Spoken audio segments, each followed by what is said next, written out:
Sudah muncul ya anak-anak ya?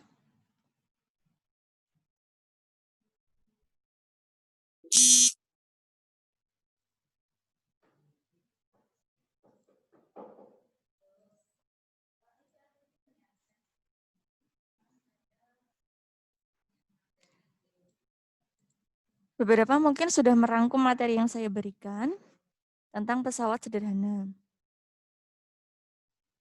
Yang sudah merangkum siapa? Sudah, Bu. Oh iya, bagus. Sudah, Bu Bu. Nisa. Ya. Jadi nanti Bu Rama akan mengulangi sedikit-sedikit ya. Jadi pesawat sederhana itu bentuknya bukan seperti pesawat. Nah, itu hanya nama saja yang berupa alat bantu sederhana yang digunakan untuk mempermudah pekerjaan manusia. Sering kita temui di kehidupan sehari-hari, misalnya ketika kalian menggunakan gunting, staples, itu juga merupakan pesawat sederhana. Nah, di sini pesawat sederhana yang dipelajari ada 4 jenis ya. Yang pertama adalah tuas atau nama lainnya adalah pengungkit. Yang kedua adalah bidang miring. Yang ketiga adalah katrol. Dan yang terakhir adalah roda berporos. Tuas itu nama lainnya adalah pengungkit, sama saja. Nah, ini adalah contoh alat-alatnya yang digunakan dalam kehidupan sehari-hari. Ada yang pertama, gunting, gerobak, penjepit roti, pinset, dan lain sebagainya. Ini adalah contoh dari pengungkit. Yang familiar adalah jungkat-jungkit ya. Mungkin kalian saat kecil dulu pernah main jungkat-jungkit. Nah, di jungkat-jungkit ini, yang tengahnya ini merupakan titik tumpuannya.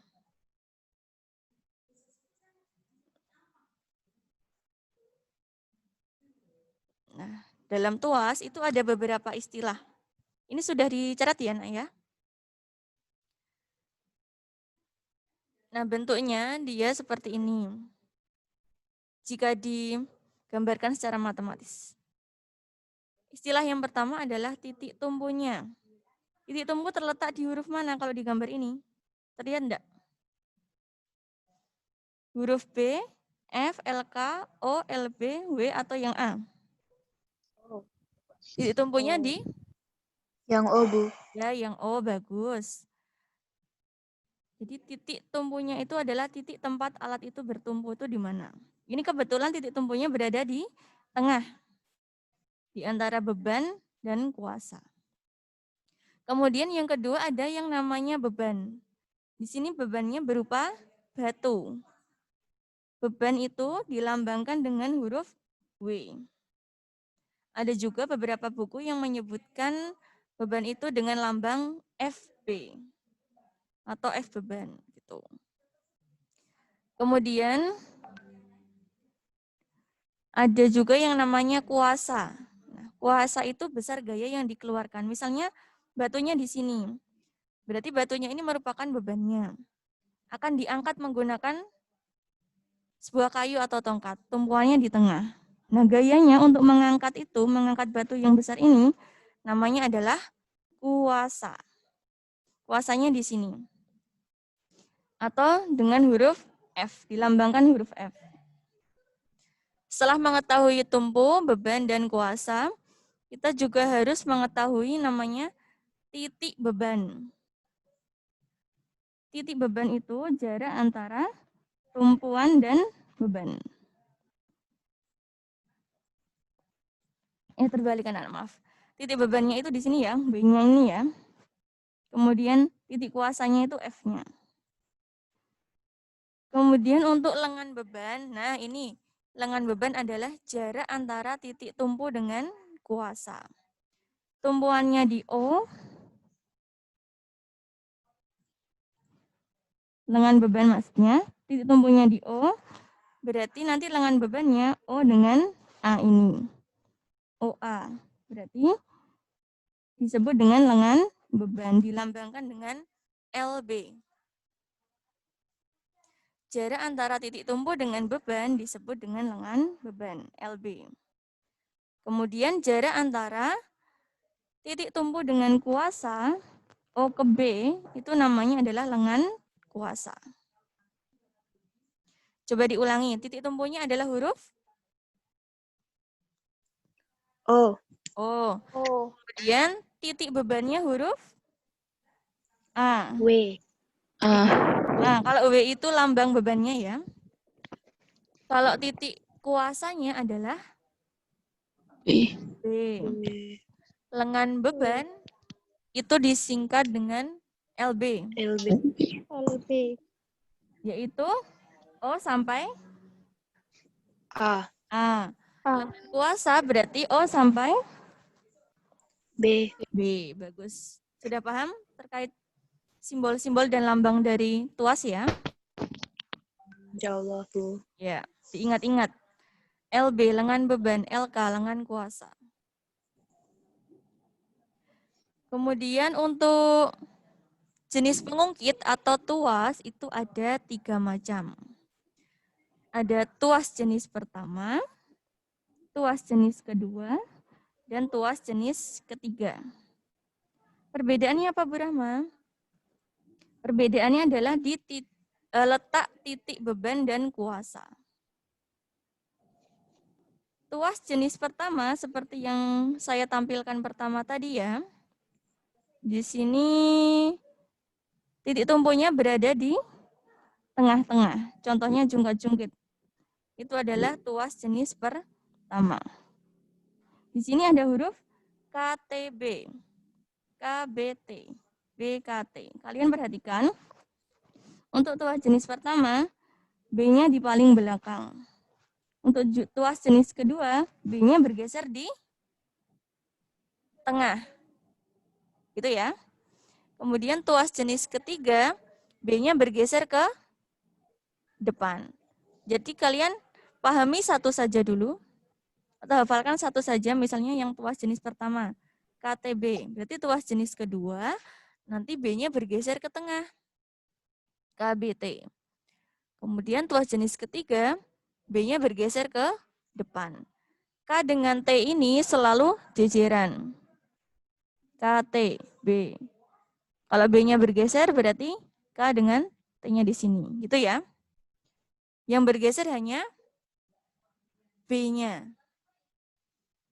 K berarti kuasanya di sini. Tumpuan dan beban. Tuas jenis pertama, contohnya adalah gunting. Nah, bebannya di sini. Bebannya misalnya kalian menggunting kertas. Nah, ini kertasnya adalah beban. Tumpuannya berada di tengah-tengah guntingnya itu. Kemudian kuasa itu yaitu di guntingnya itu ya.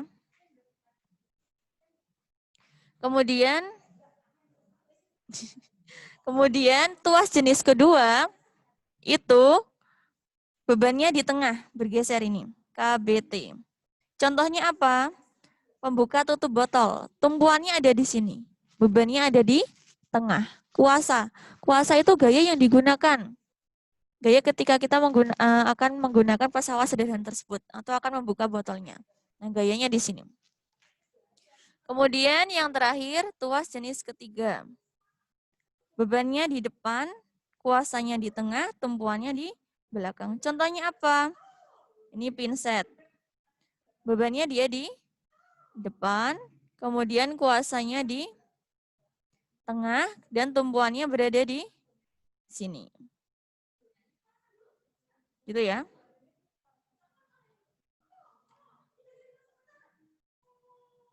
Tadi cara menghafalkannya satu saja, KTB.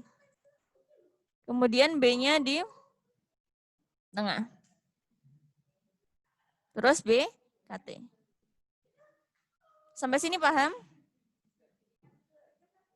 Paham, Bu. Ya. Nah, ini contoh-contohnya. Nanti bisa kalian pelajari lagi di PPT ya.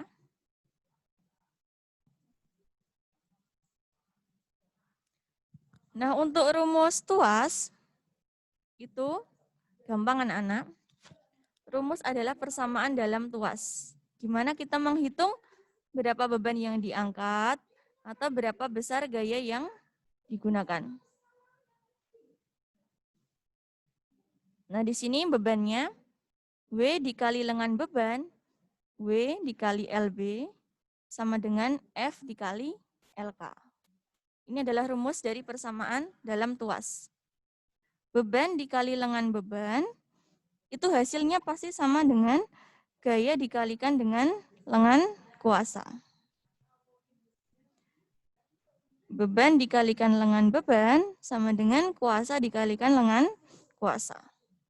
WLB FLK. Beban itu satuannya adalah Newton. Lengan beban satuannya adalah meter. Kemudian F itu gayanya yang akan digunakan untuk mengangkat ini. Newton sama juga ya dengan beban tadi. Kemudian lengan kuasa. Jarak antara titik tumpu dengan kuasa. Kemudian, coba ada yang ditanyakan dulu dari rumus ini?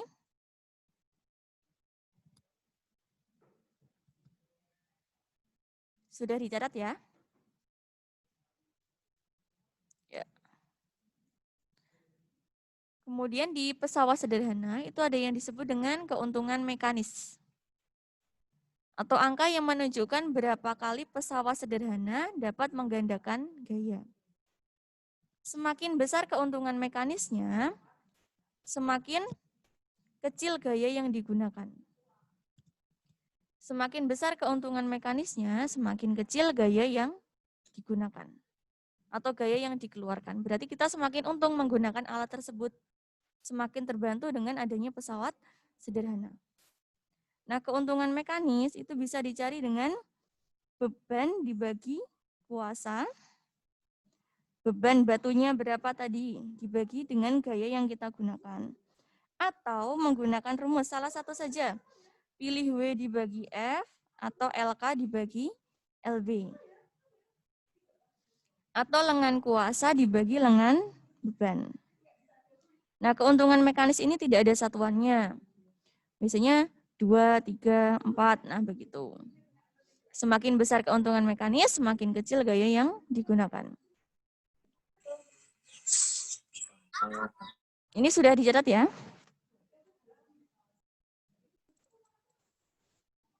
Keuntungan mekanis, beban dibagi W bagi R sama dengan LK dibagi LB. Kalau dikalikan nanti WLB FLK lagi. Gitu. Nah, di sini ada contoh soalnya. Ini pengungkit jenis pertama, kedua, atau ketiga anak-anak?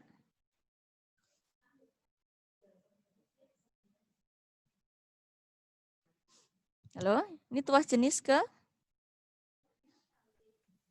Yang pertama, Bu.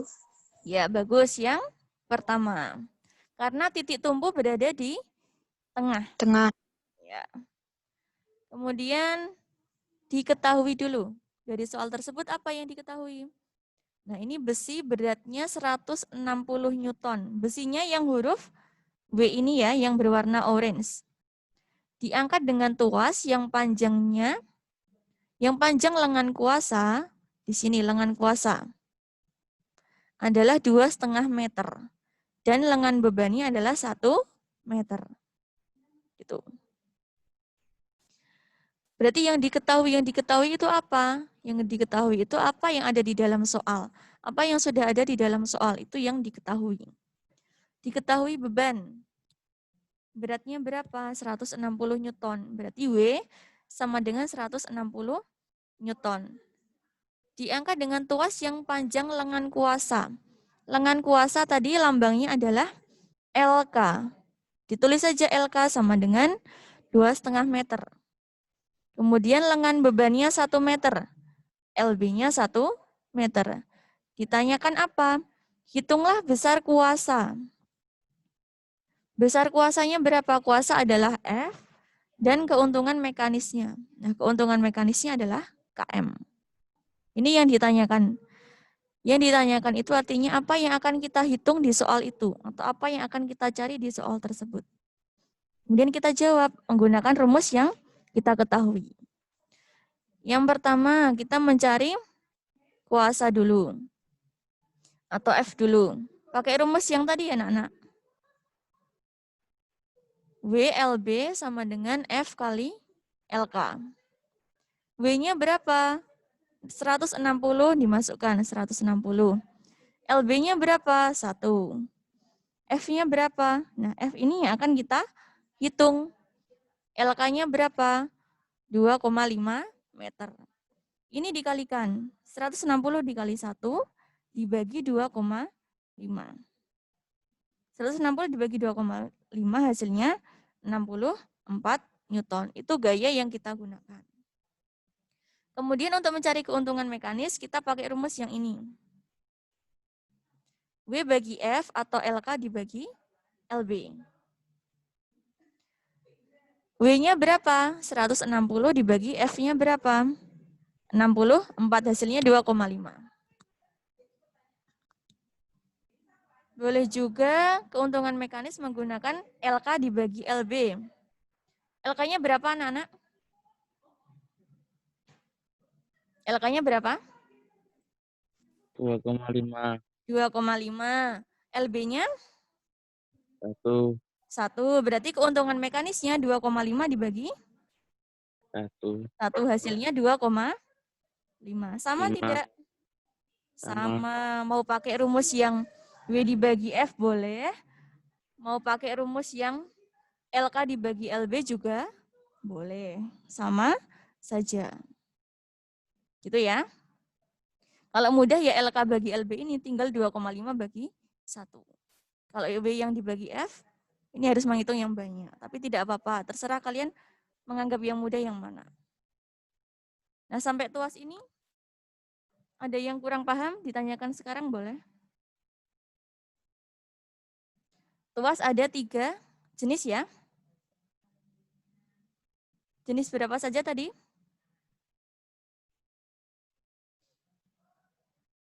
Jenis pertama, kedua, dan ketiga. Menghafalkannya mudah, KTB. B-nya yang bergeser. KBT, BKT. Itu ya. Sudah paham tentang pengungkit atau tuas?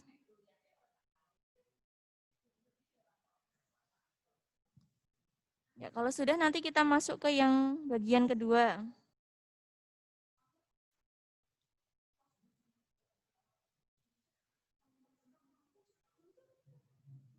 Nah, kalian melihat gambar apa ini anak-anak?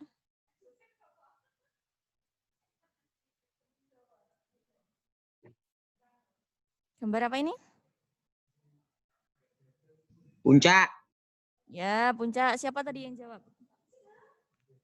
Pokoknya ketika kalian menjawab itu saya catat.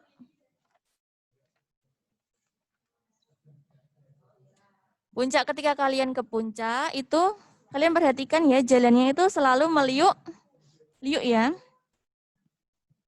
Kenapa kalau ke puncak jalannya tidak lurus menanjak langsung gitu? Butuh gaya yang lebih besar, Bu. Ya, bagus. Siapa tadi? Tarisa. Ya, Tarisa. Terima kasih. Jadi kalau kita meliuk-liuk itu gaya yang digunakan lebih kecil. Daripada dari bawah sini sampai puncak itu lurus terus. Jadi ketika menggunakan motor atau mobil harus nanjak gitu ya. Nah, oleh karena itu dibuatlah jalan yang meliuk-liuk. Nah, ternyata lintasan yang meliuk-liuk itu pada dasarnya mengikuti prinsip bidang miring. Pernah mendengar istilah bidang miring? Pernah ya? Nah, kenapa harus begitu? Kenapa nggak lurus aja biar cepat sampai? Kenapa harus meliuk-liuk? Ya, tadi sudah dijawab oleh Tarisa. Ketika jalannya lurus dari bawah sini sampai atas, itu akan membutuhkan gaya yang lebih besar. Jadi akan digas terus mobilnya, akan digas terus motornya. Gitu. Tapi kalau meliuk-liuk ada jeda. Ketika kita mengendarai motor atau mobil. Gitu ya.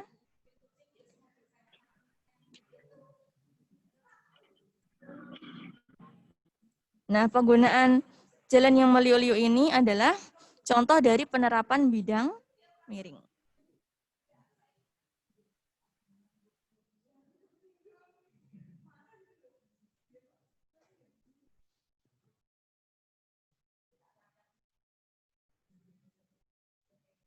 Sebentar anak-anak.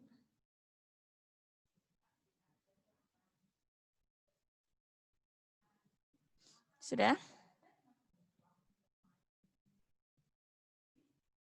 Nah, untuk pesawat sederhana yang kedua adalah bidang miring.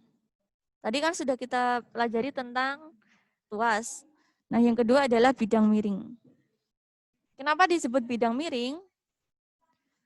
Bidang miring adalah suatu lintasan yang memiliki kemiringan tertentu dan membentuk sudut terhadap permukaan mendatarnya.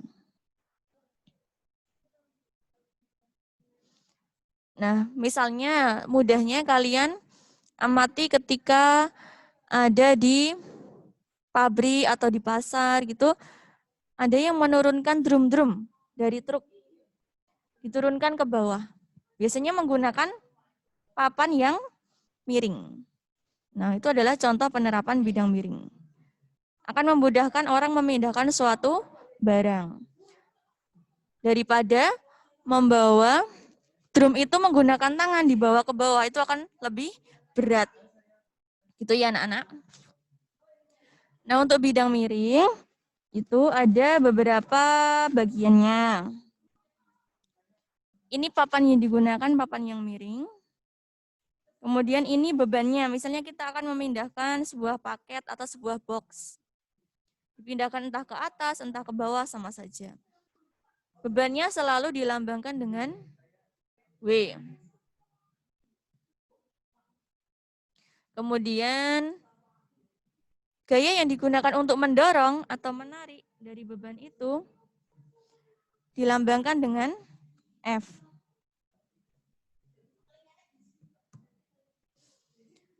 Kemudian untuk kemiringan papan sendiri itu disebut dengan S, dilambangkan dengan S atau jarak papannya.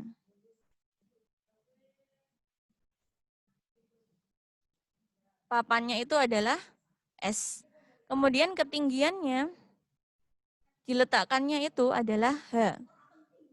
Kalau S tadi adalah panjang bidang miring atau panjang papannya. Kalau H itu ketinggian bidang miringnya berapa. Seperti segitiga ya kalau digambarkan. Nah, kalau di tuas tadi persamaannya adalah W LB sama dengan F LK. Tapi kalau di tuas itu adalah W kali H sama dengan F kali S.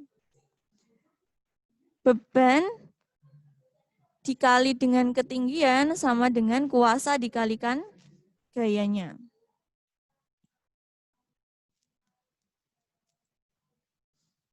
Untuk menghitung keuntungan mekanisnya, itu adalah panjang papan dibagi tinggi bidang miring. Panjang papannya dibagi tinggi bidang miring. Berarti semakin panjang papan, semakin memudahkan kita memindahkan barang. Daripada papan yang pendek. Kalau pendek itu semakin susah untuk memindahkan barangnya. Sebentar.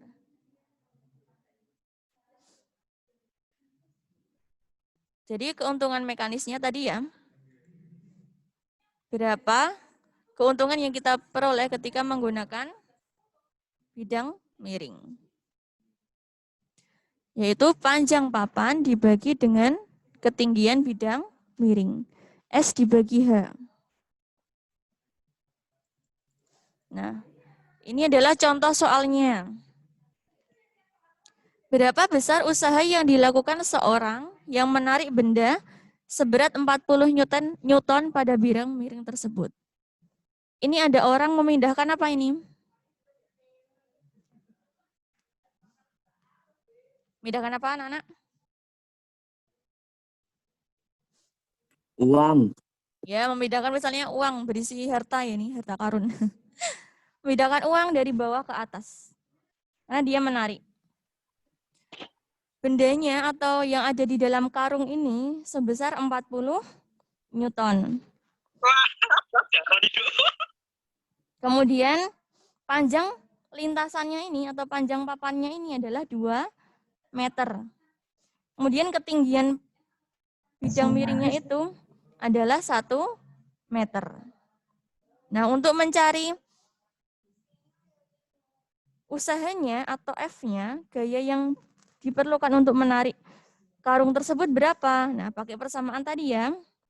W kali H sama dengan F kali S. W-nya, berarti yang ada di karung itu berapa? 40 Newton. H-nya itu apa? H-nya itu adalah ketinggiannya. Ketinggiannya berapa? 1. Kemudian F itu yang kita tanyakan. Atau yang akan kita cari. Nah F-nya ini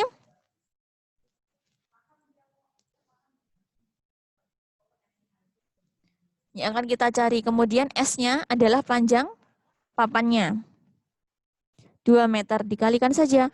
40 dikali 1 sama dengan F dikali 2. 40 kali 1 di atas, 2-nya di bawah. 40 dibagi 2 sama dengan 20 Newton. Kemudian untuk yang selanjutnya adalah keuntungan mekanis. Keuntungan mekanis tadi adalah panjang papan dibagi dengan ketinggian. Panjang papannya adalah 2 meter, dibagi ketinggiannya adalah 1 meter. Berarti keuntungan mekanisnya berapa? 2. Artinya 2, dengan gaya 20 Newton itu kita bisa mengangkat beban yang besarnya 40 Newton. Berarti kita untung. Kita tidak perlu menggunakan gaya yang sama atau lebih besar. Kalau menggunakan gaya 40 Newton berarti sama saja kita tidak mendapatkan untung. Kalau gayanya lebih kecil, bisa mengangkat beban yang berat, itu artinya kita mendapatkan untung, sehingga disebut dengan keuntungan mekanis. Jelas? Jelas, Bu. Ya. Keuntungan mekanisnya 2, berarti gayanya lebih kecil. 20. Kalau 40 dibagi 2 hasilnya, 40 dibagi 20 hasilnya 2 tadi ya. Bebannya 40, gayanya lebih kecil, berarti 20 Newton. Berarti keuntungan kita adalah 2 kali. Kalau misalnya 60 Newton gaya yang Bu Rahma gunakan untuk mengangkat karung tadi, Bu Rahma rugi atau untung?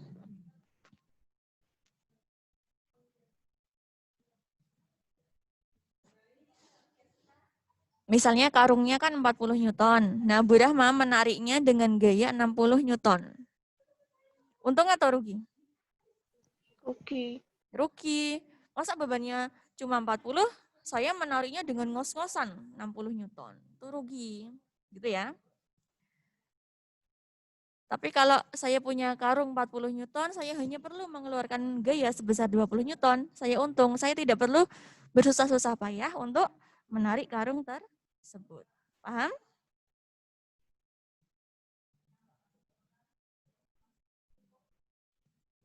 Tinggal sebentar ya. Ini adalah contoh penggunaan bidang miring dalam kehidupan sehari-hari. Yang pertama adalah papan miring. Ini sering kita jumpai ya di kehidupan sehari-hari ya. Yang kedua adalah skrup. Yang ketiga adalah kapak. Gergaji juga. Kalau di dapur, kalian sering menggunakan pisau. Nah, itu adalah contoh penerapan dari bidang miring. Sehingga mudah untuk memotong makanan, sayuran, gitu ya. Yang kedua, ini mungkin di TK pernah bermain papan perosotan ini ya. Ini adalah contoh bidang miring. Kemudian jalan yang berkelok-kelok di pegunungan. Itu adalah contoh dari bidang miring. Baliki. Ayo, baliki. Nunggu kui. Terus yang ketiga, yang terakhir adalah katrol. Iya, tanah iki nah. Nyanyi gila, manut kui kan ana suaranya ta kui. Tolong itu siapa tadi ya? Yang ramai sekali. Ya, sudah. Nah, katrol itu mudahnya kalian melihat timba di sumur. Nah, timba di sumur yang bulat-bulat ini itu adalah contoh dari penggunaan katrol. Nah, katrol itu ada 3. Katrol tetap, katrol bergerak, dan sistem katrol atau katrol majemuk. Yang bisa kalian lihat ya, katrol tetap. Ini katrolnya ya di situ terus, tidak akan berpindah-pindah posisinya. Kalau katrol bergerak, dia katrolnya bisa bergerak di tali tersebut. Bisa di bawah, bisa di tengah, bisa di atas. Jadi kalau talinya ditarik, ini bisa pindah. Gitu ya, ini namanya katrol bergerak. Kalau sistem katrol, ini katrolnya ada berapa anak-anak? Perbedaan dari gambar 1, 2, 3. Ya, kalau gambar 1 ini katrolnya 1. Gambar 2 juga katrolnya 1. Kalau gambar 3 katrolnya ada 5, Bu. 5. Nah, perbedaannya di situ. Sehingga disebut dengan sistem katrol atau katrol majemuk. Karena katrolnya banyak, tidak hanya 1. Kalau gambar 1, 2 itu bedanya, dia katrolnya tetap di sini terus. Kalau gambar 2, katrolnya bisa bergerak-gerak sesuai talinya ini. Kalau yang katrol majemuk, katrolnya ada banyak. Lebih dari 1 itu sudah disebut dengan majemuk. Untuk katrol tetap, itu keuntungan mekanisnya 1. Jadi misalnya Bu Rahma menggunakan gaya 20 Newton, berarti beban yang diangkat juga 20 Newton. Nah ini ya, gaya kuasa yang dikeluarkan sama dengan berat bebannya. Sehingga keuntungan mekanisnya 1 atau sama saja menggunakan katrol tetap. Contohnya adalah timba sumur ya. Ada yang pernah jadi pengibar bendera? Nah, ketika kalian mengibarkan bendera itu juga merupakan prinsip katrol tetap. Tarikan kita itu sama dengan beban pada benderanya itu. Misalnya Bu Rahma punya beban 30 Newton. Gaya yang Bu Rahma gunakan berapa anak-anak? Kalau pakai katrol tetap berarti tetap, Bu. Ya, berarti tetap sama dengan 30 Newton karena keuntungan mekanisnya 1. 30 dibagi 30 sama dengan 1. Ini ya keuntungan mekanisnya, beban dibagi kuasa. Nih, kalau katrol tetap, bebannya 250 Newton, berarti gayanya juga 250 Newton. Gitu ya. Kalau katrol bergerak, keuntungan mekanisnya berapa? 2. Misalnya tadi Bu Rahma punya beban 30 Newton, berarti kalau diangkat dengan katrol bergerak, gaya yang dikeluarkan Bu Rahma berapa?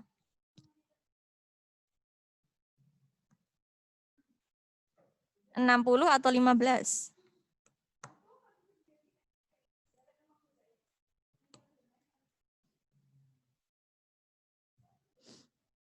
Kalau Bu Rahma punya beban, misalnya bebannya 30 Newton, berarti berarti gaya kuasanya 15 Newton. Misalnya bebannya 40 Newton, berarti gaya kuasanya berapa? 20 Newton. 20 Newton. Karena keuntungan mekanisnya 2. 30 dibagi 15 hasilnya 2. Kemudian 40 dibagi 20 hasilnya 2. Kalau 2 berarti gayanya hanya setengah. Berarti kita untung. Gitu. Gaya selalu lebih kecil daripada beban. Diingat-ingat. Gaya selalu lebih kecil daripada beban. Kalau yang sama tadi di katrol tetap. Itu gayanya sama karena keuntungan mekanisnya 1. Agar kita untung berarti gayanya harus lebih kecil daripada beban. Yang terakhir adalah katrol ganda atau sistem katrol atau katrol majemuk. Katrolnya lebih dari 1. Untuk menghitung keuntungan mekanisnya, itu dihitung dengan jumlah tali yang digunakan. Talinya ada berapa ini? 1, dihitung dari sini ya. 1, 2, 3, 4.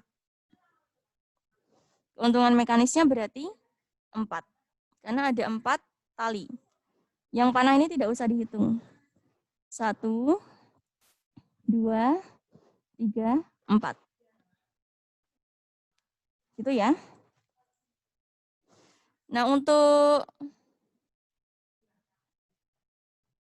yang latihan soal untuk katrol ini, saya tambahkan sebentar lagi.